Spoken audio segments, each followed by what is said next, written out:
Praise the Lord. Praise the Lord. Hallelujah. Hallelujah. ഈ night വിജിലിൻ്റെ പ്രധാന വചന സന്ദേശം നൽകുന്നത് ഫാദർ ദേവസിയ കായനാട്ട് CMI അച്ഛൻ, തൃശ്ശൂരുള്ള ജെറുസലേം ധ്യാനകേന്ദ്രത്തിൻ്റെ അസിസ്റ്റൻറ്റ് ഡയറക്ടറായി സേവനമനുഷ്ഠിക്കുന്നു. വളരെ പ്രശസ്തനായ വചനപ്രഘോഷകനും ധ്യാനഗുരുവുമാണ് ബഹുമാനപ്പെട്ട ദേവസിയ അച്ഛൻ. നമുക്ക് കരങ്ങളടിച്ച് വചനവേദിയിലേക്ക് അച്ഛനെ സ്വാഗതം ചെയ്യാം.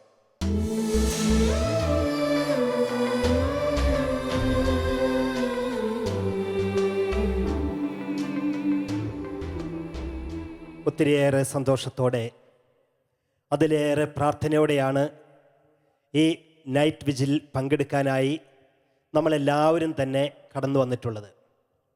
പ്രിയപ്പെട്ടവരെ, നമുക്കറിയാം, ഓരോ മാസവും നിറഞ്ഞ തീഷ്ണതയോടെ കർത്താവിൻ്റെ ആത്മാവിൻ്റെ അഭിഷേകത്തോടുകൂടി നമ്മളെല്ലാവരും വചനം ശ്രവിച്ചും കൂദാശകൾ സംബന്ധിച്ചും കർത്താവിൻ്റെ വലിയ ശക്തിയുള്ള വ്യക്തികളായി തീരുവാൻ വേണ്ടിയിട്ടാണ് കടന്നു വരുന്നത്. പ്രത്യേകിച്ചും ഈ കാലഘട്ടം പ്രിയപ്പെട്ടവരെ, നമ്മളെ ഓരോരുത്തരെയും സംബന്ധിച്ച് കൂടുതൽ പ്രാർത്ഥിക്കാനും കൂടുതൽ വചനം ഹൃദയസ്ഥമാക്കാനും കൂടുതൽ ദൈവാത്മാവിനാൽ നിറയുവാനുമുള്ള ഒരു അവസരമാണ് ഈശോ ഒരുക്കി തരുന്നത്. നമുക്കറിയാം, ഈ മഹാമാരിയുടെ കാലഘട്ടം അത് ഒരു വിധത്തിൽ പറഞ്ഞാൽ കർത്താവീശോ മിശിഹ മരുഭൂമിയിൽ ഉപവസിച്ച് പ്രാർത്ഥിച്ചതിന് തുല്യം പോലെയാണ്. മോശ അനേക വർഷം, 40 വർഷത്തോളം മരുഭൂമിയിൽ ഏകാന്തവാസത്തിൽ കഴിഞ്ഞതുപോലെയാണ്. നമ്മൾ ഓരോരുത്തരും കർത്താവിൻ്റെ അടുത്ത് കൂടുതൽ തീഷ്ണതയോടെ കടന്നു വരികയും ഏലിയ പ്രവാചകനെ പോലെ ജ്വലിച്ച് പ്രാർത്ഥിക്കുകയും ചെയ്യേണ്ട കാലഘട്ടമാണിത്. അതെന്തുകൊണ്ടാണ് അങ്ങനെ നമ്മൾ മനസ്സിലാക്കേണ്ടത്? ഇന്ന് ലോകത്തിൽ എവിടെ ആരോട് സംസാരിച്ചാലും നമുക്കറിയാം, സങ്കടത്തിൻ്റെ കഥകൾ, വേദനയുടെ കഥകൾ, വിഷമത്തിൻ്റെ കഥകൾ, തകർച്ചയുടെ അനുഭവങ്ങൾ, ഇത് മാത്രമേ ഓരോരുത്തർക്കും പരസ്പരം പറയാനുള്ളൂ. ഈ സമയത്താണ് പ്രിയപ്പെട്ടവരെ നമ്മൾ മനസ്സിലാക്കേണ്ടത്, നമ്മൾ നമ്മുടെ ജീവിതത്തിൽ ഒരിക്കലും തകരുകയില്ല. എന്താ കാരണം? കർത്താവ് നമ്മുടെ കൂടെയുണ്ട്. ഇന്ന് നമ്മൾ അല്പസമയം പ്രാർത്ഥനാപൂർവം ധ്യാനിക്കുന്നതും ഇപ്രകാരം തന്നെയാണ്. പ്രിയപ്പെട്ടവരെ, നമ്മൾ തകർന്നു പോവില്ല. കാരണം കരുത്ത് പകരാൻ കർത്താവ് യേശു മിശിഹ നമ്മുടെ കൂടെയുണ്ട്. വലതുകരം ഉയർത്തി ഓർക്കെന്ന് പറഞ്ഞ് ഹല്ലേലൂയ. നല്ല സന്തോഷത്തോടെ ഹല്ലേലൂയ, ഹല്ലേലൂയ. പ്രിയപ്പെട്ടവരെ, നമ്മൾ തകരുകയില്ല. കാരണം കരുത്തു പകരാൻ കർത്താവ് നമ്മുടെ കൂടെയുണ്ട്. വിശുദ്ധ മർക്കോസിന്റെ സുവിശേഷം 4-ാം അധ്യായത്തിലെ 35 മുതലുള്ള ദൈവവചന ഭാഗങ്ങൾ നമ്മൾ വായിക്കുമ്പോൾ നമുക്കറിയാം, അതിപ്രകാരമാണ്. അന്ന് സായാഹ്നമായപ്പോൾ യേശു അവരോട് പറഞ്ഞു, നമുക്ക് അക്കരയ്ക്ക് പോകാം. അവർ ജനക്കൂട്ടത്തെ വിട്ട് അവനിരുന്ന വഞ്ചിയിൽ തന്നെ അവനെ അക്കരയ്ക്ക് കൊണ്ടുപോയി. വേറെ വള്ളങ്ങളും കൂടെയുണ്ടായിരുന്നു. അപ്പോൾ ഒരു വലിയ കൊടുങ്കാറ്റുണ്ടായി. തിരമാലകൾ വഞ്ചിയിലേക്ക് ആഞ്ഞടിച്ച് കയറി. വഞ്ചിയിൽ വെള്ളം നിറഞ്ഞുകൊണ്ടിരുന്നു. യേശു അമരത്ത് തലയണ വെച്ച് ഉറങ്ങുകയായിരുന്നു. അവർ അവനെ വിളിച്ചുണർത്തി പറഞ്ഞു, ഗുരോ, ഞങ്ങൾ നശിക്കാൻ പോകുന്നു, നീ അത് ഗൗനിക്കുന്നില്ലേ? അവൻ ഉണർന്ന് കാറ്റിനെ ശാസിച്ചുകൊണ്ട് കടലിനോട് പറഞ്ഞു, അടങ്ങുക, ശാന്തമാവുക. കാറ്റ് ശമിച്ചു, പ്രശാന്തതയുണ്ടായി. അവൻ അവരോട് ചോദിച്ചു, നിങ്ങൾ ഭയപ്പെടുന്നതെന്ത്? നിങ്ങൾക്ക് വിശ്വാസമില്ലേ? അവർ അത്യധികം ഭയന്ന് പരസ്പരം പറഞ്ഞു, ഇവൻ ആരാണ്? കാറ്റും കടലും പോലും ഇവനെ അനുസരിക്കുന്നല്ലോ. എൻ്റെ പ്രിയപ്പെട്ടവരെ, ഇന്ന് ഈ ജാഗരണ പ്രാർത്ഥന വേളകളിൽ കർത്താവ് നമുക്ക് നൽകുന്ന സവിശേഷമായ സന്ദേശമാണ്, തളർന്നു പോകരുത്. കാരണം കരുത്തു പകരാൻ കർത്താവ് കൂടെയുണ്ട്. കരുത്തു പകരുന്ന കർത്താവ് ശിഷ്യന്മാരെ വലിയ കൊടുങ്കാറ്റിൽ നിന്നും വലിയ ജലത്തിൻ്റെ ശക്തിയിൽ നിന്നും രക്ഷിച്ചതുപോലെ എന്നെയും നമ്മളെ ഓരോരുത്തരെയും സദാസമയം കാത്തു സൂക്ഷിക്കാൻ കരുത്തുള്ള കർത്താവ് നമ്മുടെ കൂടെയുണ്ട്. നമുക്ക് ഒരുമിച്ചൊന്ന് പറയാം, ഹല്ലേലൂയ. വലതുകരം ഉയർത്തി ഹല്ലേലൂയ, ഹല്ലേലൂയ. പ്രിയപ്പെട്ടവരെ, അതുകൊണ്ട് ആദ്യമായി നമുക്ക് കർത്താവ് നൽകുന്ന വചന സന്ദേശമാണ്.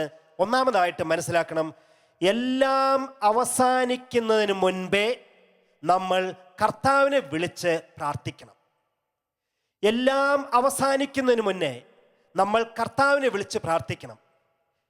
ഇന്ന് നമ്മൾ വായിച്ചു കേട്ട ഈ വചനത്തിൽ ശിഷ്യന്മാര് അവർക്ക് പറ്റാവുന്ന വിധത്തിലൊക്കെ പരിശ്രമിച്ചു. ആ കാറ്റിനെ, ആ കടലിലെ പൊങ്ങി വരുന്ന തിരമാലയെ ഒക്കെ ഒന്ന് അതിജീവിക്കാനായിട്ട് സാധിച്ചില്ല. അവരുടെ കഴിവിൻ്റെ പരമാവധി പരിശ്രമിച്ചിട്ടും പരാജയപ്പെടുന്നു എന്ന് കണ്ടപ്പോഴാണ് അവർ അങ്ങേയറ്റമെത്തിയപ്പോൾ വിളിച്ചു പ്രാർത്ഥിച്ചു, കർത്താവേ, ഞങ്ങളെ രക്ഷിക്കണമേ, ഇതാ ഞങ്ങൾ നശിക്കാൻ പോകുന്നുവെന്ന്.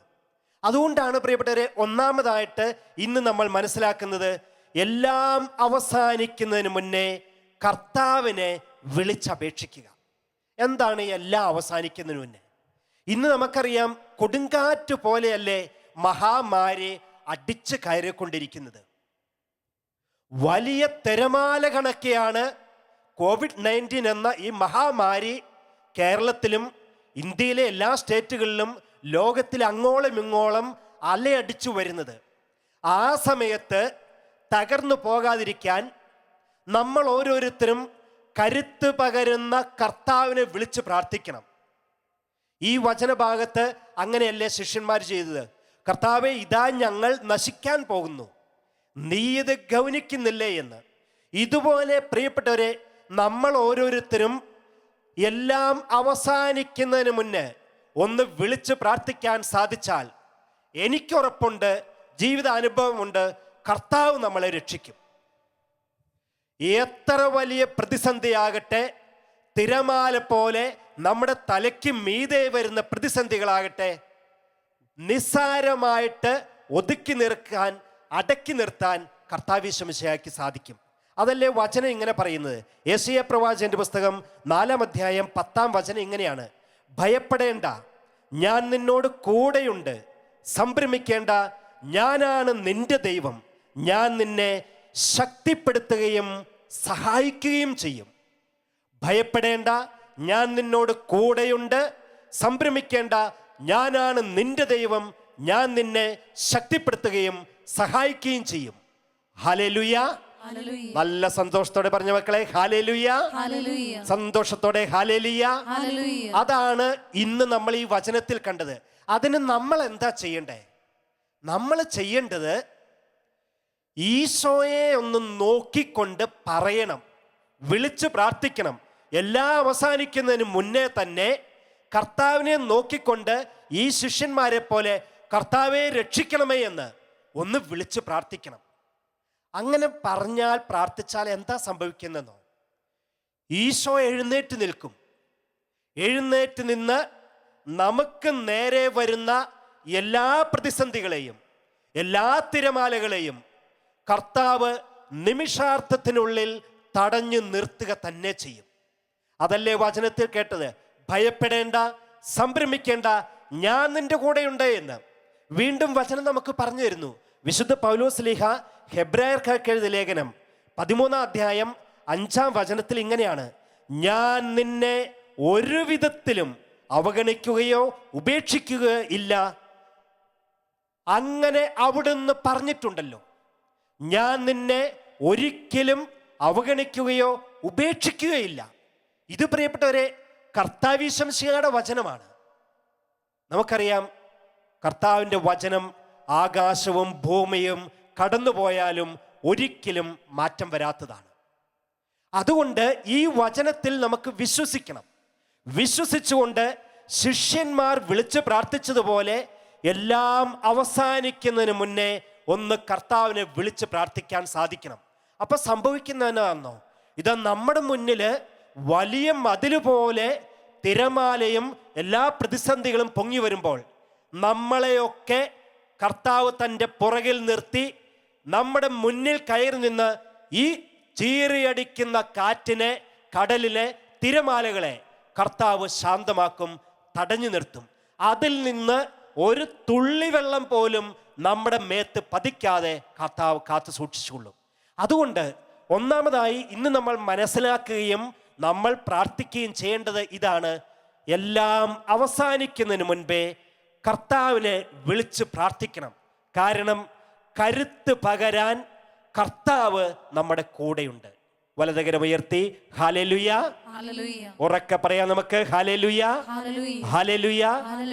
നിയമാവർത്തന പുസ്തകം 31 അധ്യായം 6-ാം വചനം ഇപ്രകാരമാണ് അരുളി ചെയ്യുന്നത്: ശക്തനും ധീരരുമായിരിക്കുവിൻ, ഭയപ്പെടേണ്ട, അവരെ പ്രതി പരിഭ്രമിക്കുകയും വേണ്ട.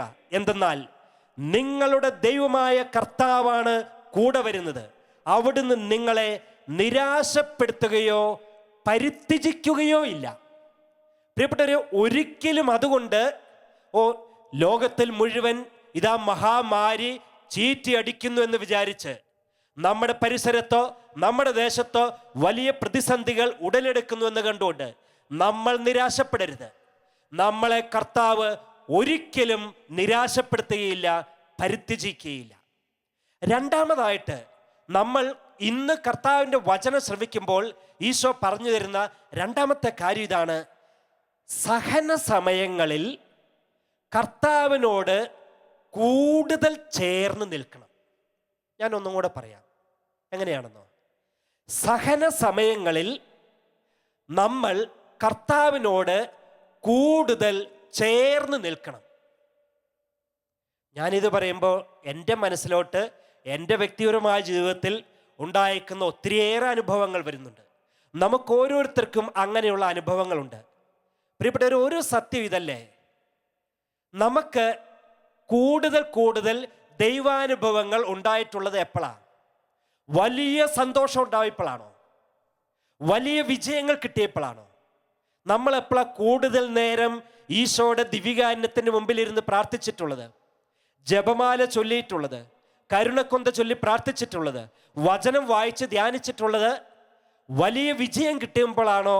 അതോ ഏതെങ്കിലുമൊക്കെ വലിയ സങ്കടവും ദുഃഖവും പരാജയങ്ങളും വേദനകളും ഉണ്ടായപ്പോഴാണോ? ഞാൻ എൻ്റെ കാര്യം പറയാം. തീർച്ചയായിട്ടും സഹനങ്ങൾ ഉണ്ടായ സമയങ്ങളിലാണ്, പരാജയങ്ങളെ അഭിമുഖീകരിക്കേണ്ടി വരുന്ന വേളകളിലാണ് ഞാൻ കൂടുതൽ കൂടുതൽ പ്രാർത്ഥിച്ചിട്ടുള്ളത്. എനിക്കറിയാം നമ്മളിൽ മഹാഭൂരിപക്ഷം പേരും അങ്ങനെ തന്നെയാണ്. വലിയ സങ്കടവേളകളിലും സഹന സമയങ്ങളിലും നമുക്കൊക്കെ പ്രിയപ്പെട്ടവരെ കർത്താവീശമിശിഹായെ അല്ലാതെ വേറെ ആരാ ആശ്രയിക്കാനായിട്ടുള്ളത്?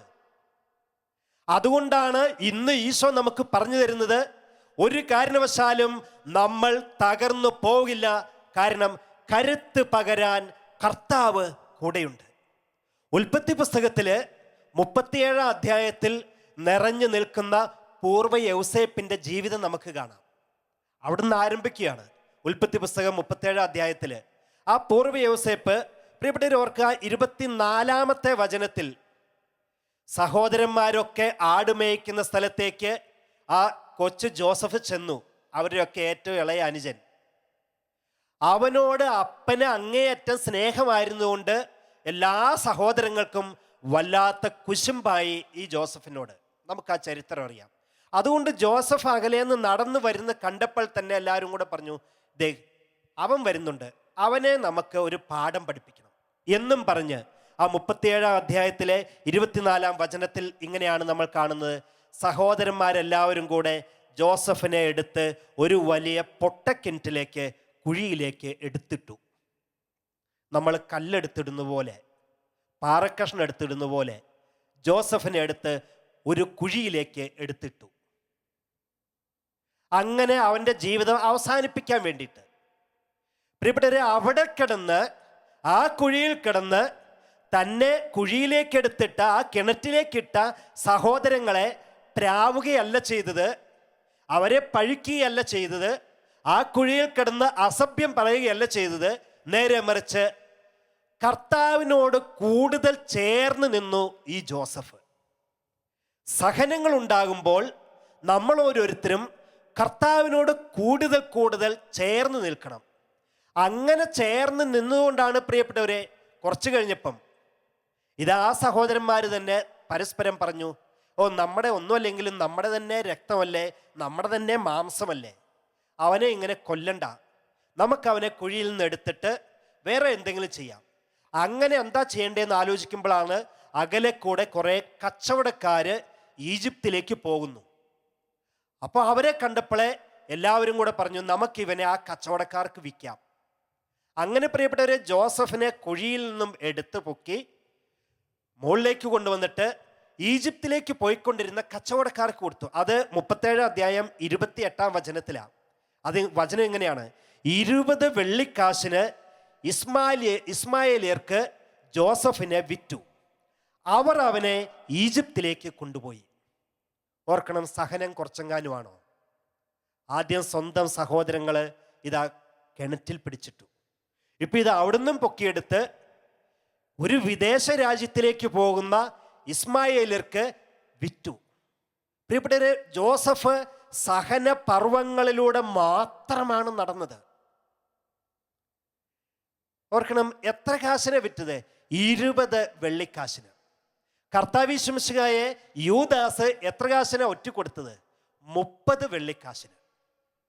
ഏതായാലും നമ്മൾ ഓർക്കണം, ജോസഫിനേക്കാളും വിലയുണ്ടായി കർത്താവ് ശിംശിഹായ്ക്ക്. പ്രിയപ്പെട്ടവരെ, അങ്ങനെ ജോസഫിനെ അവർ ഇസ്മായേലർക്ക് വിറ്റു.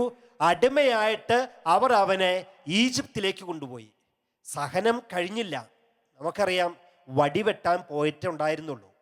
അവിടെ ഈജിപ്തിലെത്തിയപ്പോഴോ ഫറവോയുടെ അംഗരക്ഷകരിലും പട്ടാളക്കാരിലും പ്രമുഖനായ ഒരു മനുഷ്യന് ആ കച്ചവടക്കാര് ജോസഫിനെ വീണ്ടും വിറ്റു. ആ വചനം ഇപ്രകാരമാണ്. 37 അധ്യായം 36 വചനം എങ്ങനെയാ? ഈജിപ്തിലേക്ക് കൊണ്ടുപോയ ജോസഫിനെ അവർ പൊത്തിഫാറിന് വിറ്റു. അപ്പോൾ വിൽപ്പന എത്ര പ്രാവശ്യമാണ്? മറിച്ച് വിറ്റ് ആടിനെയും പശുക്കളെയും വിൽക്കുന്നത് പോലെ ഈ മനുഷ്യനെ ജോസഫിനെ വിറ്റു. പ്രിയപ്പെട്ടവരെ, ഇത്രയേറെ സഹനത്തിലൂടെയാണ് കടന്നു പോകുന്നത്. എന്നിട്ടും സഹനം അവസാനിച്ചോ? അത്രയും കഴിഞ്ഞപ്പോഴല്ലേ പൊത്തിഫാറിന്റെ ഭാര്യയ്ക്ക് ഈ ജോസഫിൽ അങ്ങേയറ്റം അനുരാഗം തോന്നുന്നത്. ആ ചരിത്രം നമുക്കറിയാം. ജോസഫ് അതിന് വഴങ്ങാതിരുന്നതിൻ്റെ പേരിൽ ജോസഫിനെതിരെ അപഖ്യാതി പറഞ്ഞു വരുത്തി ജോസഫിനെ ഇതാ തുറങ്കലിലടച്ചു. തുറങ്ക് എന്ന് പറഞ്ഞാൽ എന്താണെന്നോ? വെളിച്ചം പോലും കടക്കാത്ത ജയിലിനുള്ളിലാണ് ജോസഫിനെ അടച്ചത്. ആ വചനം പറയുന്നത് ഇങ്ങനെയാണ്. ഉൽപ്പത്തി പുസ്തകം 39 അധ്യായം 20 വചനത്തിൽ ഇങ്ങനെയാ: അവൻ ജോസഫിനെ രാജാവിൻ്റെ തടവുകാരെ ഇട്ടിരുന്ന കാരാഗ്രഹത്തിലാക്കി. അവിടെ വെളിച്ചമില്ല, ജനലില്ല. പ്രിയപ്പെട്ടവരെ, ഇത്രയേറെ ദുരിതത്തിലാണ്, സഹനത്തിലാണ് ജോസഫ് കഴിഞ്ഞുകൂടിയത്. ഇനി എത്ര വർഷമാണ്? 1-2 വർഷമല്ല ജോസഫ് ആ ഇരുട്ടറയിൽ കിടന്നത്. സുദീർഘമായ 13 കൊല്ലം. 13 കൊല്ലം ജോസഫ് ഇങ്ങനെ ആ ഇരുട്ടറയിൽ, ആ ജയിലിൽ കഴിഞ്ഞിട്ട് അദ്ദേഹത്തെ ഡിപ്രഷൻ ബാധിച്ചോ പ്രിയപ്പെട്ടവരെ? ഇല്ല. ജോസഫിന് നിരാശയുടെ പടുകുഴിയിൽ വീഴേണ്ടി വന്നോ? ഇല്ല. സഹനത്തിലൂടെ മാത്രം കടന്നുപോയിട്ടും അദ്ദേഹം എന്തുകൊണ്ടാ പൂർവാധികം പ്രസന്നവദനും പൂർവാധികം ഊർജ്ജസ്വലനും പൂർവാധികം ശക്തിയുള്ള വ്യക്തിയുമായി തീർന്നത്? ഒറ്റ കാരണമേ ഉള്ളൂ. സഹനങ്ങളിൽ ജോസഫ് കർത്താവിനോട് കൂടുതൽ ചേർന്ന് നിന്നു. സഹന സമയങ്ങളിൽ ജോസഫ് കർത്താവിനോട് കൂടുതൽ ചേർന്ന് നിന്നു. എനിക്കറിയാം, ഇന്ന് എന്നെ ശ്രവിക്കുന്ന എൻ്റെ പ്രിയപ്പെട്ടവരിൽ ഒരുവിധം പറഞ്ഞാൽ മഹാഭൂരിപക്ഷം പേർക്കും ഒത്തിരിയേറെ സഹനങ്ങൾ അനുഭവിക്കേണ്ടി വരുന്നുണ്ട്, പ്രത്യേകിച്ചും ഈ കാലഘട്ടത്തിൽ. എന്നാൽ പ്രിയപ്പെട്ടവരെ, എന്തുകൊണ്ടാണ് നമ്മുടെയൊന്നും ഉള്ളിൽ നിരാശ വരാത്തത്? കാരണം ഇതാണ്: നമ്മൾ കർത്താവിനോട് ചേർന്ന് നിൽക്കാനായിട്ട് പഠിച്ചു, കർത്താവിനോട് ചേർന്ന് നിന്ന് പ്രാർത്ഥിക്കാൻ ശീലിച്ചു. സഹനങ്ങളെയൊക്കെ ഈശോയുടെ ചങ്കിലേക്ക് വെച്ചു കൊടുക്കാനായിട്ട് നമുക്കറിയാം. അതുകൊണ്ടല്ലേ പ്രിയപ്പെട്ടവരെ വചനം പറയുന്നത്? 23 സങ്കീർത്തനം 4 വചനം ഇങ്ങനെയാണ് പറയുന്നത്: മരണത്തിൻ്റെ നിഴൽ വീണ താഴ്വരയിലൂടെയാണ് ഞാൻ നടക്കുന്നതെങ്കിലും അവിടുന്ന് കൂടെയുള്ളതിനാൽ ഞാൻ ഭയപ്പെടുകയില്ല. മരണത്തിൻ്റെ നിഴൽ വീണ താഴ്വരയിലൂടെയാണ് ഞാൻ നടക്കുന്നതെങ്കിലും അവിടുന്ന് കൂടെയുള്ളതിനാൽ ഞാൻ ഭയപ്പെടുകയില്ല. എന്നിട്ട് ഈ ജോസഫിന് എന്താ സംഭവിച്ചത്? ഇത്രയൊക്കെ സഹനത്തിൽ കിടന്ന് പൊളഞ്ഞിട്ടും നിരാശപ്പെടാതെ ദൈവത്തോട് കൂടുതൽ കൂടുതൽ ചേർന്ന് നിന്നതുകൊണ്ട് ഉൽപ്പത്തി പുസ്തകം 41 അധ്യായം 14 ഇപ്രകാരമാണ് പറയുന്നത്: അവർ ജോസഫിനെ തിടുക്കത്തിൽ ഇരുട്ടറയിൽ നിന്ന് പുറത്തു കൊണ്ടുവന്നു. ഫറവോയുടെ പ്രത്യേകമായ നിർദ്ദേശപ്രകാരം അവർ ജോസഫിനെ തിടുക്കത്തിൽ ഇരുട്ടറയിൽ നിന്ന് പുറത്തു കൊണ്ടുവന്നു. അതുകൊണ്ടാണ് ഞാൻ പറഞ്ഞത്, ജോസഫിനെ വെറുതെ ഒരു കമ്പിയഴികൾ കൊണ്ടുള്ള ഒരു ജയിൽ മുറിയിലല്ല പാർപ്പിച്ചിരുന്നത്, ഇരുട്ടറയിലാണ്. അവിടെ നിന്നും 13 വർഷത്തെ ആ സഹനത്തിൽ നിന്നും, സഹനത്തിൻ്റെ ഇരുട്ടറയിൽ നിന്നും ജോസഫ് ഇതാ പ്രതീക്ഷയുടെ, പ്രത്യാശയുടെ വെളിച്ചത്തിലേക്ക് കടന്നു വരികയാണ്. പ്രിയപ്പെട്ടവരെ, നമ്മുടെ ജീവിതത്തിൽ ഇത്രയൊന്നും സഹനം അനുഭവിക്കേണ്ടി വന്നിട്ടില്ല നമുക്കാർക്കും തന്നെ. ഇത്രയേറെ വേദനയൊന്നും അനുഭവിക്കേണ്ടി വന്നിട്ടില്ല നമുക്കാർക്കും തന്നെ. സഹോദരങ്ങളാലും പ്രിയപ്പെട്ടവരാലും സ്നേഹിച്ചവരാലും പിന്നെ വിദേശ രാജ്യങ്ങളിലും ചെന്ന് എന്തുമാത്രമാണ് ഈ പൂർവ്വ ജോസഫ് സഹിച്ചത്. ആ സഹനങ്ങളെയൊക്കെ കർത്താവിനോട് കൂടുതൽ ചേർന്ന് നിൽക്കാനുള്ള അവസരങ്ങളാക്കി ജോസഫ് മാറ്റിയെടുത്തു, രൂപപ്പെടുത്തിയെടുത്തു. അതാണ് പ്രിയപ്പെട്ടവരെ നമ്മൾ ഇന്ന് തിരിച്ചറിയേണ്ട വലിയ ആത്മീയമായ മർമ്മം. സഹനവേളകൾ കർത്താവിനോട് കൂടുതൽ ചേർന്ന് നിൽക്കാനും അങ്ങനെ കർത്താവിനെ അനുഭവിച്ചറിയുവാനുള്ള അവസരങ്ങളായിട്ട് നമ്മൾ രൂപപ്പെടുത്തിയെടുക്കണം. വചനം സെഫാനിയ പ്രവാചകന്റെ പുസ്തകം 3 അധ്യായം 17 ഇപ്രകാരമാണ് പറയുന്നത്: നിന്റെ ദൈവമായ കർത്താവ് വിജയം നൽകുന്ന യോദ്ധാവ് നിന്റെ മധ്യേയുണ്ട്. നിന്റെ ദൈവമായ കർത്താവ് വിജയം നൽകുന്ന യോദ്ധാവ് നിന്റെ മധ്യേയുണ്ട്.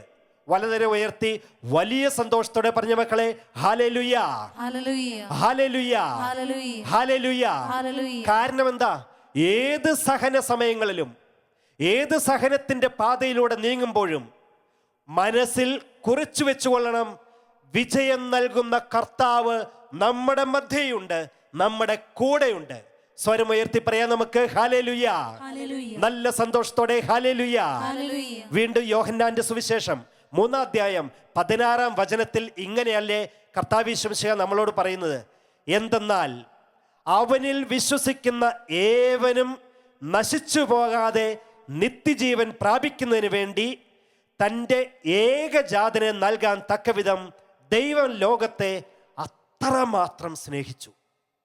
അപ്പൊ പ്രിയപ്പെട്ടവരെ, കർത്താവ് യേശുമിശിഹായെ നൽകാൻ തക്കവിധം ദൈവത്താൽ സ്നേഹിക്കപ്പെടുന്നവരാണ് ഇന്ന് ഇവിടെയുള്ള നമ്മൾ ഓരോരുത്തരും തന്നെ. നമ്മളെ ഓരോരുത്തരെയും കർത്താവ് അത്രയധികം സ്നേഹിക്കുന്നുണ്ട്. അതുകൊണ്ട് ജീവിതത്തിൽ ഏത് സഹനം ഉണ്ടായാലും അത് കർത്താവ് അറിയാതെ അല്ല സംഭവിക്കുന്നത്, കർത്താവ് അറിഞ്ഞുകൊണ്ട് തന്നെയാണ്. അതുകൊണ്ട് സഹന വേളകളൊക്കെ കർത്താവിനെ കൂടുതൽ കൂടുതൽ അടുത്തനുഭവിക്കാനുള്ള അവസരങ്ങളാണെന്ന് നമ്മൾ തിരിച്ചറിയണം. നമുക്ക് ഒരുമിച്ച് സന്തോഷത്തോടെ എന്ന് പറയാം, ഹല്ലേലൂയ. വലതുകരം ഉയർത്തിക്കൊണ്ട് ഹല്ലേലൂയ, ഹല്ലേലൂയ. പ്രിയപ്പെട്ടവരെ, മൂന്നാമതായിട്ട് ഇന്ന് കർത്താവ് നമുക്ക് നൽകുന്നത് ഇപ്രകാരമാണ്: വിശ്വാസത്തോടെ തടസ്സങ്ങളെ തരണം ചെയ്യണം. വിശ്വാസത്തോടെ എല്ലാ തടസ്സങ്ങളെയും തരണം ചെയ്യണം നമ്മൾ ഓരോരുത്തരും. അതെന്താ കാരണം എന്നോ? മർക്കോസിന്റെ സുവിശേഷം 2 അധ്യായത്തിൽ 1 മുതലുള്ള വചനഭാഗത്ത് നമ്മൾ കാണുന്നുണ്ട്. ഈശോ ഒരു വീട്ടിൽ ഇങ്ങനെ കണ്ടമാന ആളുകളുമായിട്ട് സംസാരിക്കുന്നു. ഈശോ ആ വീട്ടിലുണ്ടെന്നറിഞ്ഞപ്പോൾ വീടിൻ്റെ അകത്തും പുറത്തും മുറ്റത്തും സകല സ്ഥലത്തും ജനങ്ങൾ വന്നുകൂടി തിക്കി തിരക്കിക്കൊണ്ടിരുന്നു. ആ സമയത്താണ് 4 പേര് ചേർന്ന് ഒരു തളർവാദ രോഗിയെ, അത് അവരുടെ സുഹൃത്തുക്കളാണ് ആ കൊണ്ടുവരുന്നത്. ആ സുഹൃത്താണ് തളർന്നു കിടക്കുന്നത്. ആ തളർവാദ രോഗിയെ ഈശോയുടെ അടുത്തോട്ട് കൊണ്ടുവരുന്നു. മുറ്റത്ത് പോലും കടക്കാൻ പറ്റുന്നില്ല. ഒരു കട്ടിലേല് 4 വശത്തും പിടിച്ച് കൊണ്ടുവരുന്ന സമയത്ത് മുറ്റത്ത് പോലും എത്താൻ പറ്റുന്നില്ല. ചിലരൊക്കെ പറയും, ഇത്ര വലിയ തടസ്സവും തിക്കും തിരക്കുവാണെങ്കിൽ നമുക്ക് ഒറ്റയ്ക്ക് നടക്കാൻ പറ്റുന്നില്ല, പിന്നെയാണോ കട്ടിലും പിടിച്ചുകൊണ്ട് 4 പേര് ഇങ്ങനെ ഒരാളെ ചുമന്നുകൊണ്ട് വരുന്നത്? നമുക്ക് തിരിച്ചു പോകാം, രാത്രിയിലും കാനും ആരും ഇല്ലാത്തപ്പോൾ ഈശോയുടെ അടുത്ത് കൊണ്ടുവരാം. ഈ സുഹൃത്തുക്കൾ പറഞ്ഞില്ല. അവിടെ എത്തി മുറ്റത്തൂടെ എല്ലാവരെയും വകഞ്ഞു മാറ്റി ഒരുവിധം പടിവാതിൽക്ക് എത്തുമ്പോഴോ ഉള്ളിലോട്ട് കടക്കാൻ ഒരു സൂചിക്ക് ഇട പോലുമില്ല. പിന്നെ അവരെന്ത് ചെയ്യും? അവരെന്നിട്ടും പറഞ്ഞില്ല നമുക്ക് തിരിച്ചു പോയേക്കാം. അവര് പ്രിയപ്പെട്ടവരെ ഏറ്റവും വിഷമം പിടിച്ച ഒരു കാര്യത്തിലേക്ക് അവർ പ്രവേശിച്ചു. വീടിൻ്റെ മുകളിൽ കയറി ഓടിളക്കി അതിലൂടെ ഈ മനുഷ്യനെ കട്ടിലോടെ താഴെ ഇറക്കി എന്ന് പറഞ്ഞാൽ, പ്രിയപ്പെട്ടവരെ, വിശ്വാസത്തോടെ എല്ലാ തടസ്സങ്ങളെയും പ്രതിസന്ധികളെയും നമ്മൾ ഫേസ് ചെയ്യണം. തീർച്ചയായിട്ടും കർത്താവ് അതിന് പ്രതിഫലം തരും. ഞാൻ പറഞ്ഞ ഒരു വാക്ക് പ്രത്യേകം നമ്മൾ ഓർക്കണം. വിശ്വാസത്തോടെ. ഈ 4 പേർക്ക് അത്രയേറെ വിശ്വാസം ഉണ്ടായിരുന്നു. ചെറിയ വിശ്വാസമൊന്നുമല്ല, നിറഞ്ഞ വിശ്വാസം. കർത്താവ് തീർച്ചയായിട്ടും പ്രവർത്തിച്ചു കൊള്ളുമെന്നുള്ള നിറഞ്ഞ വിശ്വാസം അവർക്ക് ഓരോരുത്തർക്കും ഉണ്ടായിരുന്നു. അതുകൊണ്ടാണ് പ്രിയപ്പെട്ടവരെ, ഇത്ര ബുദ്ധിമുട്ടുകളുണ്ടായിട്ടും, സഹനങ്ങളുണ്ടായിട്ടും, വേദനകളുണ്ടായിട്ടും, തടസ്സങ്ങളുണ്ടായിട്ടും അതിനെയൊക്കെ അവഗണിച്ചുകൊണ്ട് അതിനെയൊക്കെ തരണം ചെയ്ത് ഈ 4 പേര് കട്ടിലോടുകൂടി ഈ മനുഷ്യനെ കർത്താവിൻ്റെ അടുത്തെത്തിച്ചത്. ഇവിടെ നമ്മൾ മനസ്സിലാക്കുന്ന ഒരു വലിയ സത്യം ഇതാണ്. ഈശോ ആ തളർവാദ രോഗിക്ക് സൗഖ്യം നൽകുന്നത് ഒരു കാരണവശാലും തളർവാദ രോഗിയുടെ വിശ്വാസം കണ്ടിട്ടല്ല, നേരെ മറിച്ച് ആ 4 പേരുടെ, തളർവാദ രോഗിയെ കൊണ്ടുവന്ന 4 പേരുടെ വിശ്വാസം കണ്ടിട്ടാണ്. ഇന്ന് പ്രിയപ്പെട്ടവരെ, ഈ നൈറ്റ് വിജിലിൽ നമ്മൾ പങ്കെടുത്ത് ഒരുമിച്ച് പ്രാർത്ഥിക്കുമ്പം, വചനം ശ്രവിക്കുമ്പോൾ, കർത്താവിനെ ആരാധിക്കുമ്പം, നമുക്കോരോരുത്തർക്കും ഇവർക്ക് 4 പേർക്കും ഉള്ള പോലെയുള്ള വിശ്വാസമുണ്ടെങ്കിൽ ലോകത്തിൻ്റെ വിവിധ ഭാഗങ്ങളിൽ അത്യത്ഭുതങ്ങൾ നമ്മുടെ വിശ്വാസത്തോടെയുള്ള പ്രാർത്ഥനയിലൂടെ സംഭവിക്കും. രോഗികൾ സൗഖ്യം പ്രാപിക്കുകയും സങ്കടങ്ങൾ വിട്ടുപോകുകയും കടബാധകൾ മാറുകയും മഹാമാരിയിൽ നിന്ന് മോചനം പ്രാപിക്കുകയും പൈശാചിക ശക്തികളിൽ നിന്ന് വിടുതൽ പ്രാപിക്കുകയും ചെയ്യും. നമ്മൾ ഓരോരുത്തരും ഈ ജാഗരണ പ്രാർത്ഥനാ സമയത്ത് തീഷ്ണതയോടെ എരിഞ്ഞ് പ്രാർത്ഥിക്കാനായിട്ട് തയ്യാറായാൽ. അതുകൊണ്ടാണ് പ്രിയപ്പെട്ടവരെ, ദൈവവചനം ഫിലിപ്പിയക്കാർക്ക് എഴുതിയ ലേഖനം 4-ാം അധ്യായം 13-ാം വചനത്തിൽ ഇങ്ങനെ നമ്മളെ കർത്താവ് ഓർമ്മിപ്പിക്കുന്നത്. പൗലോസ് പറയുകയാണ്, എന്നെ ശക്തനാക്കുന്നവനിലൂടെ എല്ലാം ചെയ്യാൻ എനിക്ക് സാധിക്കും. എന്നെ ശക്തനാക്കുന്നവനിലൂടെ എല്ലാം ചെയ്യാൻ എനിക്ക് സാധിക്കും. എൻ്റെ പ്രിയമുള്ളവരെ, ഇത്രയേറെ കോൺഫിഡൻസോടുകൂടി, വിശ്വാസത്തോടു കൂടി എനിക്കോ നമുക്കോ എപ്പോഴാണ് പൗലോസ്ലീഹായെ പോലെ പറയാനായിട്ട് സാധിക്കുന്നത്? അത് സാധിക്കുന്നത് എപ്പോഴാണെന്നോ, എൻ്റെ ഉള്ളിൽ, എൻ്റെ ശരീരത്തിൽ, എൻ്റെ ശരീരകോശത്തിൽ സർവാംഗം കർത്താവ് നിറഞ്ഞു നിൽക്കുന്നുവെന്നുള്ള ഉറച്ച വിശ്വാസമുണ്ടെങ്കിൽ, പ്രിയപ്പെട്ടവരെ, പൗലോസ്ലീഹ പറഞ്ഞ ഈ വചനം അത് എൻ്റേതാക്കി തീർക്കാൻ പറ്റും. അത് നമ്മുടെ ഓരോരുത്തരുടേതും ആക്കി തീർക്കാൻ പറ്റും. അതാണ് പൗലോസ്ലീഹ പറഞ്ഞത്, എന്നെ ശക്തനാക്കുന്നവനിലൂടെ എല്ലാം ചെയ്യാൻ എനിക്ക് സാധിക്കും. നമുക്കും വലതുകരം ഉയർത്തി ഈ വചനം ഇങ്ങനെയൊന്ന് പറഞ്ഞ് അച്ഛൻ ചൊല്ലിത്തരുന്ന പോലെ എല്ലാവരും നല്ല തീഷ്ണതയോടെ ഇങ്ങനെയൊന്ന് പറയണം. വലതുകരം നന്നായി ഉയർത്തിപ്പിടിച്ചുകൊണ്ട്, എന്നെ ശക്തനാക്കുന്നവനിലൂടെ എല്ലാം ചെയ്യാൻ എനിക്ക് സാധിക്കും. നന്നായിട്ടുണ്ട്. ഒരു പ്രാവശ്യം കൂടെ, എന്നെ ശക്തനാക്കുന്നവനിലൂടെ എല്ലാം ചെയ്യാൻ എനിക്ക് സാധിക്കും. എനിക്ക് സാധിക്കും. Hallelujah, hallelujah, hallelujah. പ്രിയപ്പെട്ടവരെ, കരങ്ങൾ താഴ്ത്താൻ നമുക്ക്. അതുകൊണ്ടല്ലേ ആ 4 പേര് അവരുടെ മുന്നിൽ എന്തൊക്കെ തടസ്സങ്ങളാണ്, അത് ഏതൊക്കെ തരത്തിലാണ്, എങ്ങനെയൊക്കെയാണ് അത് ബാധിക്കാൻ പോകുന്നത്, ഇതൊന്നും അവർ നോക്കിയില്ല. അവരുടെ ചിന്ത, അവരുടെ മനസ്സ് ഒരൊറ്റ കാര്യത്തിലെ ഉടക്കി നിന്നുള്ളൂ. ഏത് വിധേനയും ഞങ്ങളുടെ ഈ സുഹൃത്തിനെ കർത്താവ് യേശു മിശിഹായുടെ അടുത്തെത്തിക്കണം. കാരണം ഇതാണ്, കരുത്ത് പകരാൻ കഴിവുള്ളവനാണ് കർത്താവ് എന്ന് അവർക്കറിയാമായിരുന്നു. Hallelujah, hallelujah. പ്രിയപ്പെട്ടവരെ, അതുകൊണ്ടാണ് വിശുദ്ധ പൗലോസ്ലീഹ എഫേസ്യർക്ക് എഴുതിയ ലേഖനം 3-ാം അധ്യായം 17-ാം വചനത്തിൽ ഇങ്ങനെ പറയുന്നത്: വിശ്വാസം വഴി ക്രിസ്തു നിങ്ങളുടെ ഹൃദയങ്ങളിൽ വസിക്കണമെന്നും നിങ്ങൾ സ്നേഹത്തിൽ വേരുപാകി അടിയുറയ്ക്കണമെന്നും ഞാൻ പ്രാർത്ഥിക്കുന്നു. പ്രിയപ്പെട്ടവരെ, ഇങ്ങനെ വിശ്വാസം വഴിയാണ് കർത്താവ് യേശു മിശിഹാ നമ്മൾ ഓരോരുത്തരെയും ഹൃദയങ്ങളിൽ വേരൂന്നി നിലനിൽക്കേണ്ടതും. അങ്ങനെ നമ്മൾ ഓരോരുത്തരും ആ വിശ്വാസത്തോടെ പ്രാർത്ഥിച്ചാൽ അത്യത്ഭുതങ്ങൾ നമ്മുടെ വ്യക്തി ജീവിതത്തിലും കുടുംബങ്ങളിലും സമൂഹത്തിലും സംഭവിക്കുകയും ചെയ്യും. ഹല്ലേലൂയ. വീണ്ടും സങ്കീർത്തന പുസ്തകം 46-ാം അധ്യായം 1-ാം വചനം നമ്മളോട് പറയുന്നത് ഇങ്ങനെയല്ലേ: ദൈവമാണ് നമ്മുടെ അഭയവും ശക്തിയും, കഷ്ടതകളിൽ അവിടുന്ന് സുനിശ്ചിതമായ തുണയാണ്. ദൈവമാണ് നമ്മുടെ അഭയവും ശക്തിയും, കഷ്ടതകളിൽ അവിടുന്ന് സുനിശ്ചിതമായ തുണയാണ്.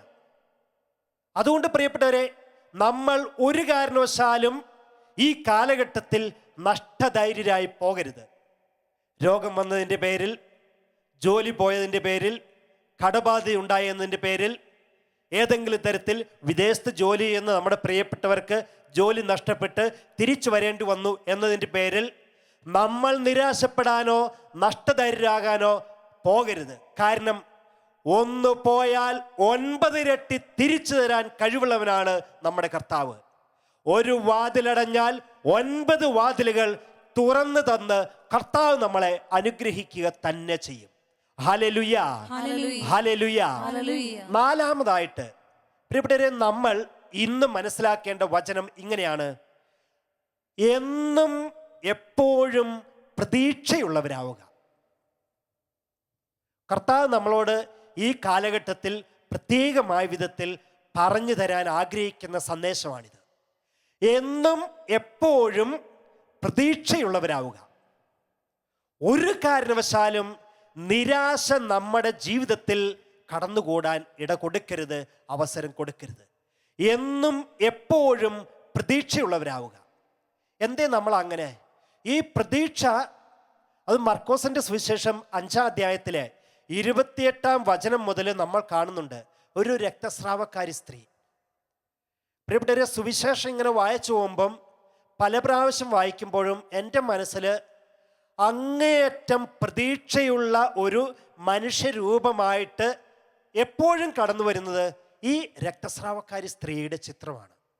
അതെന്തുകൊണ്ടാണെന്നോ, 13 വർഷമാണ് ഈ രോഗത്താൽ വലഞ്ഞ് ജീവിക്കാൻ തുടങ്ങിയിട്ട്. മാത്രമല്ല, വചനം പറയുന്നത് എങ്ങനെയാ: എല്ലാ ഭിഷുകരന്മാരെയും മാറി മാറി കണ്ടു, ഉള്ള സമ്പത്ത് മുഴുവനും ചെലവാക്കി, എന്നിട്ടും അവൾക്ക് സൗഖ്യം കിട്ടിയില്ല. അങ്ങനെ ഇരിക്കുമ്പോഴാണ് പലരും വഴിയായിട്ട് പറഞ്ഞു കേട്ടത് ഈശോ എന്നൊരു വ്യക്തിയെക്കുറിച്ച്.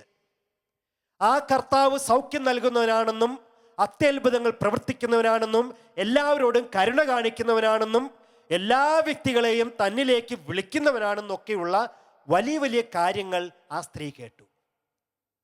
പ്രിയപ്പെട്ടവരെ, ചികിത്സിച്ച് 13 വർഷം കൊണ്ട് സമ്പത്ത് മുഴുവനും നഷ്ടപ്പെട്ടു എന്നാണ് വചനം രേഖപ്പെടുത്തിയിരിക്കുന്നത്. എന്നിട്ടും ഈശോയെക്കുറിച്ച് കേട്ട മാത്രയിൽ ആ സ്ത്രീയുടെ മനസ്സിൽ എന്തെന്നില്ലാത്ത പ്രതീക്ഷയും പ്രത്യാശയും വിശ്വാസവും ആവേശവും കടന്നു വന്നു. അതാണ് ഞാൻ പറഞ്ഞത്, നമ്മൾ എന്നും എപ്പോഴും പ്രതീക്ഷയുള്ളവരായിരിക്കണം.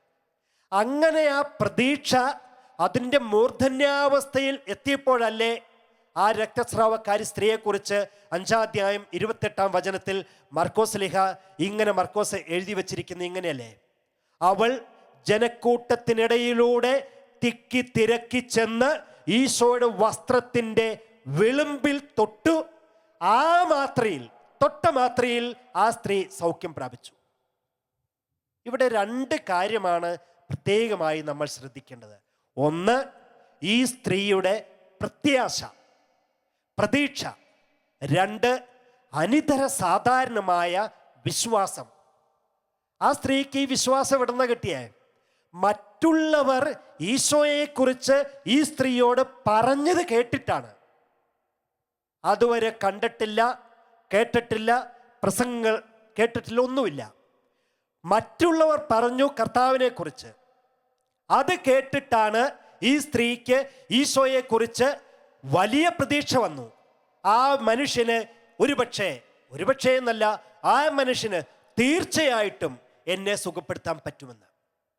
എൻ്റെ പ്രിയപ്പെട്ടവരെ, ഇന്ന് നമ്മൾ ഈ കാലഘട്ടത്തിൽ എപ്പോഴും പ്രതീക്ഷയും പ്രത്യാശയും ഹൃദയത്തിൽ കാത്തു സൂക്ഷിച്ചുകൊണ്ട് ജീവിക്കേണ്ടവരാണ്. എന്തേ അങ്ങനെ നമ്മൾ മനസ്സിലാക്കേണ്ടതെന്നോ?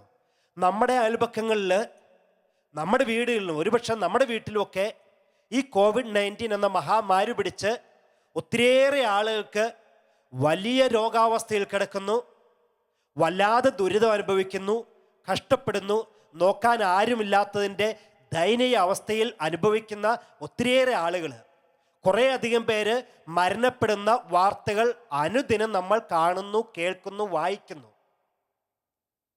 വല്ലാത്ത ഭീകരാവസ്ഥ പല സ്ഥലങ്ങളിലും ഉണ്ടായിക്കൊണ്ടിരിക്കുന്നു.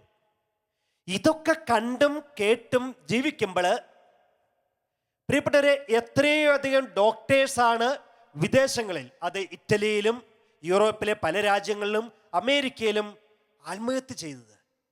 എന്തുകൊണ്ടാ ഡൽഹിയിൽ ആത്മഹത്യ ചെയ്യാനിടയായത്? എന്തേ കാരണം? പ്രതീക്ഷ അസ്തമിക്കുന്നു. ഇവിടെയാണ് നമ്മൾ കർത്താവിൻ്റെ വചനത്തിലേക്ക് കടന്നു വരേണ്ടത്. ആരൊക്കെയാണോ കർത്താവിനെ നോക്കുന്നതും, ആരൊക്കെയാണോ വചനത്തിലേക്ക് പ്രവേശിക്കുന്നതും വചനം ശ്രവിക്കുന്നതും, അവരുടെ ഉള്ളിൽ നിന്ന് പ്രിയപ്പെട്ടവരെ അന്ധകാരങ്ങൾ മാറിപ്പോവുകയും പ്രതീക്ഷയുടെ കെടാവിളക്കുകൾ തെളിയുകയും ചെയ്യും. ഈ സ്ത്രീക്ക് ഒരു ഭൂതകാലം ഉണ്ടായിരുന്നു. ചികിത്സിച്ച് സൗഖ്യം കിട്ടുന്നുമില്ല, സമ്പത്തെല്ലാം നഷ്ടപ്പെടുകയും ചെയ്തപ്പോൾ ഒരു പ്രതീക്ഷയില്ലാത്തതിൻ്റെ, നിരാശയുടെ ഒരു കാലഘട്ടം ഉണ്ടായിരുന്നു. പക്ഷേ ഈശോയെക്കുറിച്ച് കേൾക്കാൻ തുടങ്ങിയപ്പോൾ നഷ്ടപ്പെട്ട പ്രതീക്ഷകൾ, നഷ്ടപ്പെട്ട പ്രത്യാശകൾ, നഷ്ടപ്പെട്ട സന്തോഷം ആ സ്ത്രീയുടെ ഉള്ളിലേക്ക് കയറി വന്നില്ലേ പ്രിയപ്പെട്ടവരെ? ഇന്ന് നമ്മൾ ഓരോരുത്തരും കർത്താവിൻ്റെ വചനം കേൾക്കുമ്പോൾ ഉറച്ച് വിശ്വസിച്ചുകൊള്ളുക, എൻ്റെ ഉള്ളിലേക്കും നമ്മുടെ ഉള്ളിലേക്കും കർത്താവ് ഈശോമിശിഹ എന്തെന്നില്ലാത്ത പ്രതീക്ഷയും പ്രത്യാശയും വിശ്വാസവും വെച്ച് തരിക തന്നെ ചെയ്യും. കാരണം എവിടെയൊക്കെ ഏതൊക്കെ തരത്തിലുള്ള അസ്വസ്ഥതകളുണ്ടായാലും, രോഗം മൂലം വിഷമിക്കുന്നവരുണ്ടെങ്കിലും, അവരിലേക്കൊക്കെ പ്രതീക്ഷയും സൗഖ്യവും പ്രത്യാശയും നൽകുന്ന കർത്താവിൻ്റെ വചനം എത്തിച്ചേരുക തന്നെ ചെയ്യും. അതല്ലേ പ്രിയപ്പെട്ടവരെ, ദൈവവചനം ഇപ്രകാരം നമ്മൾ ഓരോരുത്തരോടുമായിട്ട് പറയുന്നത്. ജോഷുവ പ്രവാചകന്റെ പുസ്തകം 1-ാം അധ്യായം 5-ാം വചനം ഇങ്ങനെയാണ് പറയുന്നത്: നിന്റെ ആയുഷ്കാലത്തൊരിക്കലും ആർക്കും നിന്നെ തോൽപ്പിക്കാൻ സാധിക്കുകയില്ല. ഞാൻ മോശയോട് കൂടെ എന്നതുപോലെ നിന്നോട് കൂടെ ഉണ്ടായിരിക്കും. ഞാൻ മോശയോട് കൂടെ എന്നതുപോലെ നിന്നോട് കൂടെ ഉണ്ടായിരിക്കും. അതുകൊണ്ട് എൻ്റെ പ്രിയപ്പെട്ടവരെ, നമ്മളെ ആർക്കും ഒരു രോഗത്തിനോ, ഒരു കടബാധ്യതയ്ക്കോ, ഒരു തകർച്ചയ്ക്കോ, ഏതെങ്കിലും ബുദ്ധിമുട്ടുകൾക്കോ ഒന്നിനും നമ്മളെ തോൽപ്പിക്കാനായിട്ട് സാധിക്കില്ല. പിതാവായ ദൈവം മോശയോട് കൂടെ ഉണ്ടായിരുന്നത് പോലെ ഇന്ന് കർത്താവ് യേശു മിശിഹ നമ്മൾ ഓരോരുത്തരോടും കൂടെയുണ്ട്. വലതുകരം ഉയർത്തി വലിയ സന്തോഷത്തോടെ എന്ന് പറഞ്ഞേ ഹല്ലേലൂയ. ഉറക്കെ പറയാം നമുക്ക് ഹല്ലേലൂയ. ഉറക്കെ പറയണം ഹല്ലേലൂയ, ഹല്ലേലൂയ. പ്രിയപ്പെട്ടവരെ, ഈ രക്തസ്രാവക്കാരി സ്ത്രീയെ പോലെ നിരാശ മുഴുവൻ അത് ഭൂതകാലത്തിലേക്ക് തള്ളിക്കളഞ്ഞിട്ട് പ്രതീക്ഷയുടെ വർത്തമാന കാലത്തിലേക്ക് നമ്മൾ ഓരോരുത്തരും വരണം. അവിടെ ഇതാ ഒരു കർത്താവ് നമ്മളെ രക്ഷിക്കാനും നമ്മളെ രക്ഷിച്ച് സൗഖ്യത്തിലേക്ക് നയിക്കാനും കാത്തു നിൽക്കുന്നുണ്ട്. ഇതുതന്നെയാണ് പ്രിയപ്പെട്ടവരെ ഉൽപ്പത്തി പുസ്തകത്തിൽ 8-ാം അധ്യായത്തിൽ 8 മുതൽ 12 വരെയുള്ള വചനത്തിൽ നോഹയുടെ കാര്യത്തിൽ നമ്മൾ കാണുന്നത്. നമുക്കറിയാം, ആ വലിയ ജലപ്രളയം വന്നു, നാട് മുഴുവൻ വെള്ളം കൊണ്ട് നിറഞ്ഞു. ഇങ്ങനെ വെള്ളം നിറഞ്ഞപ്പോഴുണ്ടല്ലോ, നോഹയും നോഹയോട് ചേർന്ന് പെട്ടകത്തിൽ കയറിയവരും മാത്രം ഇങ്ങനെ വെള്ളത്തിന് മുകളിലൂടെ ഇങ്ങനെ ഒഴുകി നടക്കുന്നു. നമുക്ക് ആ ചരിത്രം അറിയാം. കുറേ നാളുകൾ കഴിഞ്ഞപ്പോൾ വെള്ളം ഇറങ്ങിയോ എന്നറിയാനായിട്ട് നോഹ ഒരു കാക്കയെ പറത്തിവിട്ടു. കാക്ക തിരിച്ചു വന്നില്ല. കുറച്ച് നാളുകളോടെ കഴിഞ്ഞപ്പം നോഹ പ്രതീക്ഷയോടുകൂടി ഒരു പ്രാവിനെ പറത്തിവിട്ടു. കുറേയേറെ സമയം കഴിഞ്ഞ്, ദിവസങ്ങൾ കഴിഞ്ഞ് പ്രാവ് പറന്ന് തിരിച്ചു വന്നു. അപ്പം നോഹയ്ക്ക് മനസ്സിലായി, പ്രാവിന് ഒന്ന് കാലുകുത്താനായിട്ട് ഒരു മരത്തിൻ്റെ ചുള്ളിക്കമ്പ് പോലും, തല പോലും വെള്ളത്തിന് മുകളിലേക്ക് എത്തിയിട്ടില്ല. കുറച്ച് ദിവസം കഴിഞ്ഞപ്പോൾ, വീണ്ടും 10 ദിവസം കഴിഞ്ഞപ്പോൾ നോഹ അതേ പ്രാവിനെ വീണ്ടും പറത്തിവിട്ടു. ഇതാ പ്രാവ് പറന്നുപോയി. ഏതാനും ദിവസങ്ങൾ കഴിഞ്ഞപ്പോൾ ഒരു ചെറിയ മരത്തിൻ്റെ ഒരു കൊമ്പുമായിട്ട് തിരിച്ചു വന്നു. അപ്പോൾ നോഹയ്ക്ക് മനസ്സിലായി, ഇതാ സാവകാശം വെള്ളം ഇറങ്ങിത്തുടങ്ങിയെന്ന്. വെള്ളം ഇറങ്ങിത്തുടങ്ങി. അങ്ങനെ വലിയ മലകളുടെ ശിഖരത്തിൻ്റെ, മലകളുടെ ഏറ്റവും മുകൾ വശം കുറേശ്ശെ കണ്ടു തുടങ്ങി. വീണ്ടും കുറേ ദിവസം കൂടെ കഴിഞ്ഞപ്പോൾ നോഹ വീണ്ടും ആ പ്രാവിനെ പറത്തിവിട്ടു. പ്രാവ് പിന്നെ തിരിച്ചു വന്നില്ല. അപ്പോൾ നോഹയ്ക്ക് മനസ്സിലായി, ഇതാ വെള്ളം ഒരുവിധം നന്നായി ഇറങ്ങിത്തുടങ്ങുന്നു എന്ന്. എന്താണ് പ്രിയപ്പെട്ടവരെ കർത്താവ് നമുക്കിതിലൂടെ പറഞ്ഞു തരുന്ന വലിയ വചനഭാഗം? ഒരിക്കലും പ്രതീക്ഷ കൈവിടരുത്.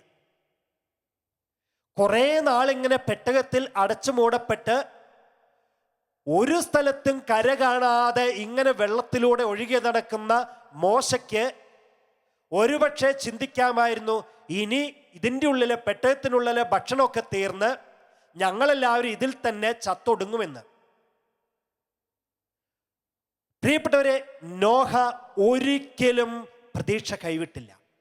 അതുകൊണ്ടാണ് ആ പ്രതീക്ഷയുടെ ഒരു സ്ഫുരണം പോലെയാണ് അദ്ദേഹം ഇടയ്ക്കിടയ്ക്ക് പ്രാവിനെ പറത്തിവിട്ടത്. കര കാണാറായോ, അല്പമെങ്കിലും വെള്ളം ഇറങ്ങിത്തുടങ്ങിയോ, ഏതെങ്കിലും വലിയ കുന്നിൻ്റെ മലകളുടെയൊക്കെ ഏറ്റവും മുകൾ വശം കണ്ടു തുടങ്ങിയോ എന്നൊക്കെ കാണാനായിട്ട്. അതാണ് പ്രിയപ്പെട്ടവരെ പ്രതീക്ഷയുള്ള മനുഷ്യർ ചെയ്യുന്നത്. ഏത് പ്രതിസന്ധിയുടെ കടലിന് മുകളിലൂടെ പോകേണ്ടി വന്നാലും, ഏത് പ്രശ്നങ്ങളിലൂടെ നമ്മൾ നീന്തി തുടിച്ചാലും ഒരിക്കലും നമ്മൾ ആരും നിരാശപ്പെടുകയില്ല. പ്രതീക്ഷയോടെ, ഈ നോഹയെ പോലെ പ്രതീക്ഷയോടെ, ഈ രക്തസ്രാവക്കാരി സ്ത്രീയെ പോലെ കർത്താവിനെ തന്നെ നോക്കണം.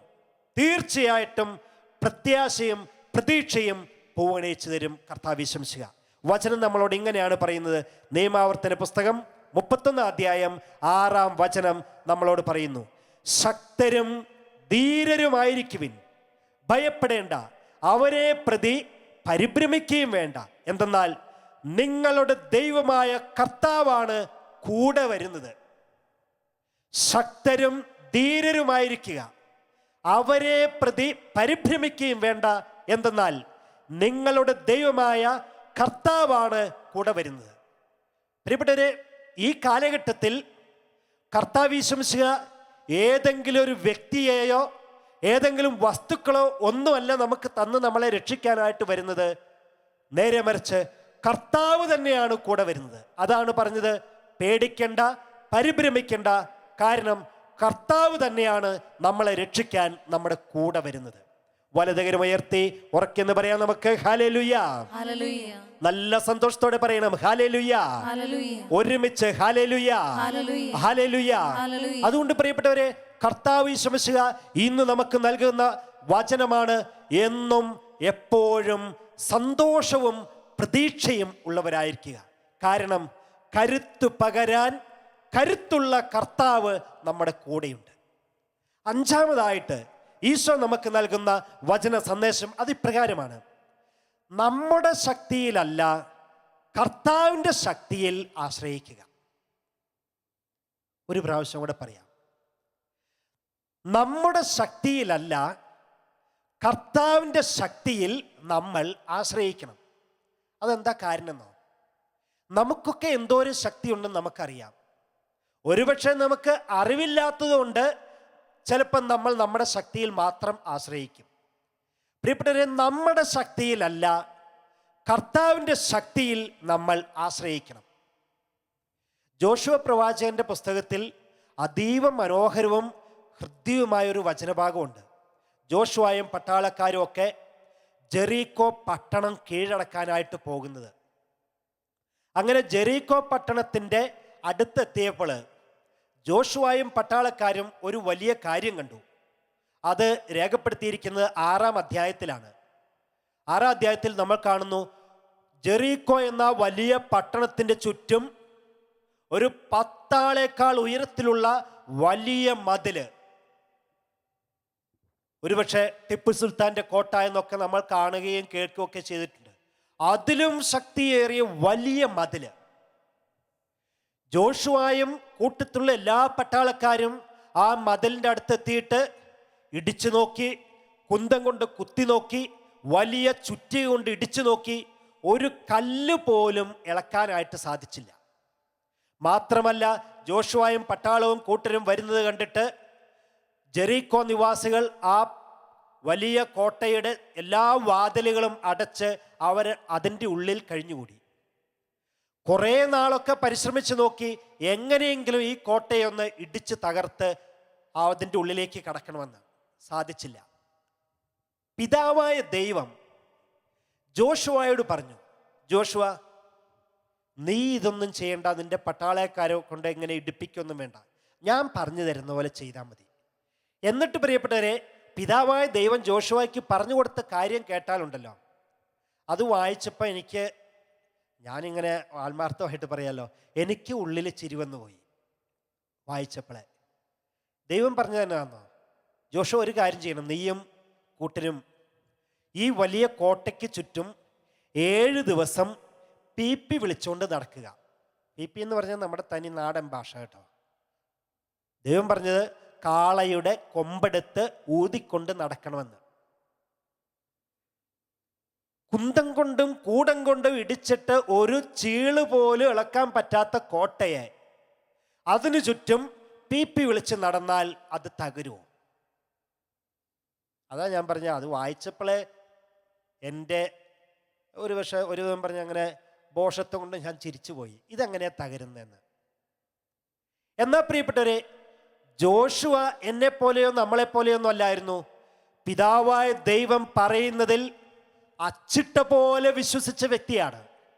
ദൈവം പറഞ്ഞതുപോലെ തന്നെ ജോഷുവ ചെയ്തു. കൂട്ടത്തുള്ളവരൊക്കെ കൂട്ടിക്കൊണ്ട് ആ കോട്ടയ്ക്ക് ചുറ്റും 6 ദിവസം ഇങ്ങനെ പീപ്പി വിളിച്ച് ഹോൺ മുഴക്കിക്കൊണ്ട് നടന്നു. എന്നിട്ട് ദൈവം പറഞ്ഞു, 7-ാം ദിവസം ഇങ്ങനെ കാഹളം മുഴക്കി ഇങ്ങനെ ഹോണടിച്ച് നടക്കുമ്പം നീ ജനങ്ങളോട് പറയണം, 7-ാം ദിവസം ഈ വിളി, ഇങ്ങനെ പീപ്പി വിളിയുടെ ഒച്ച കേൾക്കുമ്പോൾ ഇസ്രായേൽ ജനം മുഴുവൻ അട്ടഹസിക്കണമെന്ന്. ആ നേരത്ത് കോട്ട ഇടിഞ്ഞു വീഴുമെന്ന്. ജോഷുവ പിതാവായ ദൈവം പറഞ്ഞതുപോലെ തന്നെ തൻ്റെ കൂട്ടത്തുള്ള പട്ടാളക്കാരെയൊക്കെ കൂട്ടി 6 ദിവസം ഈ കോട്ടയ്ക്ക് ചുറ്റും കുഴലൂതിക്കൊണ്ട് നടന്നു. 7-ാം ദിവസം കുഴലൂതാൻ തുടങ്ങിയപ്പോഴേ ജോഷുവ പറഞ്ഞു ഇസ്രായേൽക്കാരോട്, നിങ്ങളെല്ലാവരും കൂടെ എത്ര ഉറക്കെ അട്ടഹസിക്കാമോ അങ്ങനെ അട്ടഹസിക്കുക. കുഴലൂതുന്ന സ്വരം കേട്ടതും ഇസ്രായേൽ ജനം ഒന്നടങ്കം അട്ടഹാസം മുഴക്കി. ആ സമയത്ത് പ്രിയപ്പെട്ടവരെ, ചീട്ടുകൊട്ടാരം പോലെ ആ വലിയ കോട്ട കൊത്തളങ്ങൾ ഇടിഞ്ഞ് പൊടിഞ്ഞ് തകർന്നു വീണു. വലതുകരം ഉയർത്തി ഉറക്കെന്ന് പറഞ്ഞേ, ഹല്ലേലൂയ, ഹല്ലേലൂയ, ഹല്ലേലൂയ. പ്രിയപ്പെട്ടവരെ, നമ്മൾ നമ്മുടെ ശക്തിയിലല്ല, കർത്താവിൻ്റെ ശക്തിയിൽ ആശ്രയിക്കണം. നമ്മൾ നമ്മുടെ ശക്തിയിലല്ല, കർത്താവിൻ്റെ ശക്തിയിൽ ആശ്രയിക്കണം. അതുകൊണ്ടല്ലേ ദൈവവചനം അത്ര മനോഹരമായിട്ട് പറഞ്ഞു തരുന്നത്. മത്തായിയുടെ സുവിശേഷം 28-ാം അധ്യായം 20-ാം വചനം ഇങ്ങനെ പറയുന്നു, യുഗാന്തം വരെ എന്നും ഞാൻ നിങ്ങളോട് കൂടെ ഉണ്ടായിരിക്കും. യുഗാന്തം വരെ എന്നും ഞാൻ നിങ്ങളോട് കൂടെ ഉണ്ടായിരിക്കും. എന്തിനാ പ്രിയപ്പെട്ടവരെ കർത്താവ് യുഗാന്തം വരെ നമ്മുടെ കൂടെ ഉണ്ടാകുന്നത്? നമ്മളെ ശക്തിപ്പെടുത്തി, നമ്മളെ അഭിഷേകം ചെയ്ത്, നമ്മളിലൂടെ വലിയ കാര്യങ്ങൾ ഈ ലോകത്തിൽ പ്രവർത്തിക്കാൻ വേണ്ടിയിട്ടാണ്. അതുകൊണ്ട് നമ്മൾ ഓരോരുത്തരും നമ്മുടെ ശക്തിയിലല്ല, ദൈവത്തിൻ്റെ ശക്തിയിൽ ആശ്രയിക്കുന്നവരാകണം. വലതുകരം ഉയർത്തി ഹല്ലേലൂയ, ഹല്ലേലൂയ, ഹല്ലേലൂയ. അതുകൊണ്ടാണ് പ്രിയപ്പെട്ടവരെ പൗലോസ്ലീഹ നേരത്തെ പറഞ്ഞ വചനം നമ്മൾ ശ്രവിച്ചത്, എന്നെ ശക്തനാക്കുന്നവനിലൂടെ എല്ലാം ചെയ്യാൻ എനിക്ക് സാധിക്കുമെന്ന്. ഇത് വിശുദ്ധ പൗലോസ്ലീഹ തൻ്റെ വ്യക്തി ജീവിതത്തിൽ അനുഭവിച്ചറിഞ്ഞിട്ടാണ് അത് ചെയ്തതും പറഞ്ഞതും.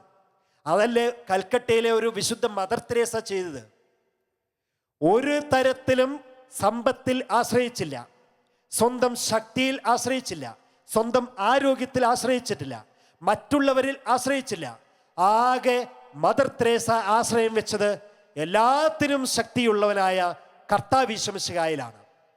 അതുകൊണ്ടല്ലേ ഏറ്റവും നിസ്സാരവും ഏറ്റവും ചെറുതും ആരോഗ്യമില്ലാത്തതുമായ ഒരു ചെറിയൊരു മനുഷ്യന് ലോകത്തിൽ ഇതുവരെ ആരും ചെയ്യാത്ത പോലെയുള്ള കാര്യങ്ങൾ ചെയ്യാനും അത് തുടരാനും സാധ്യമായി തീർന്നത് ശക്തിയുള്ള ദൈവത്തിൽ ആശ്രയം വെച്ചതുകൊണ്ടാണ്. ഇന്ന് നമ്മൾ ഓരോരുത്തരോടും കർത്താവ് പറഞ്ഞു തരുന്നതും പറയാൻ ആഗ്രഹിക്കുന്നതുമായ കാര്യം ഇത് തന്നെയാണ് പ്രിയപ്പെട്ടവരെ. നമ്മൾ നമ്മുടെ ശക്തിയിലല്ല ആശ്രയം വെക്കേണ്ടത്, കർത്താവ് യേശു മിശിഹായിലാണ് നമ്മൾ ഓരോരുത്തരും ആശ്രയിക്കേണ്ടത്. വലതുകരം ഉയർത്തി ഹല്ലേലൂയ. നല്ല സന്തോഷത്തോടെ പറയാം ഹല്ലേലൂയ, ഹല്ലേലൂയ. അതുകൊണ്ടാണ് ജോഷുവ പ്രവാചകന്റെ പുസ്തകം 1-ാം അധ്യായം 9-ാം വചനത്തിൽ വചനം ഇപ്രകാരം പറയുന്നത്. ദൈവം നമ്മളോട് പറയുകയാണ്, ശക്തനും ധീരനുമായിരിക്കണമെന്നും ഭയപ്പെടുകയോ പരിഭ്രമിക്കുകയോ ചെയ്യരുതെന്നും നിന്നോട് ഞാൻ കൽപ്പിച്ചിട്ടില്ലല്ലോ. നിന്റെ ദൈവമായ കർത്താവ് നീ പോകുന്നിടത്തെല്ലാം നിന്നോട് കൂടെ ഉണ്ടായിരിക്കും.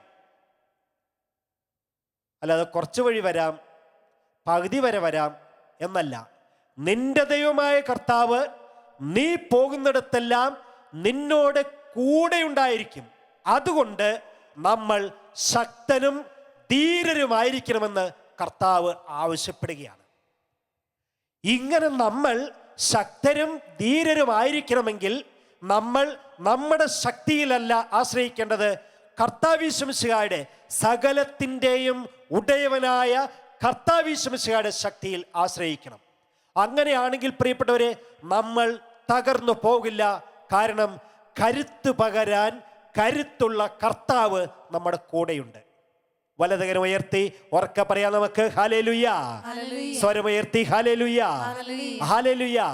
പ്രിയപ്പെട്ടവരെ, അവസാനത്തെ ഒരു സന്ദേശം കൂടി പ്രകാരമാണ്.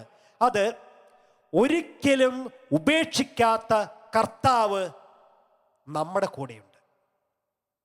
ഒരിക്കലും ഉപേക്ഷിക്കാത്ത കർത്താവ് നമ്മുടെ കൂടെയുണ്ട്. എങ്ങനെയാണ് നമ്മളിത് മനസ്സിലാക്കേണ്ടതെന്നോ?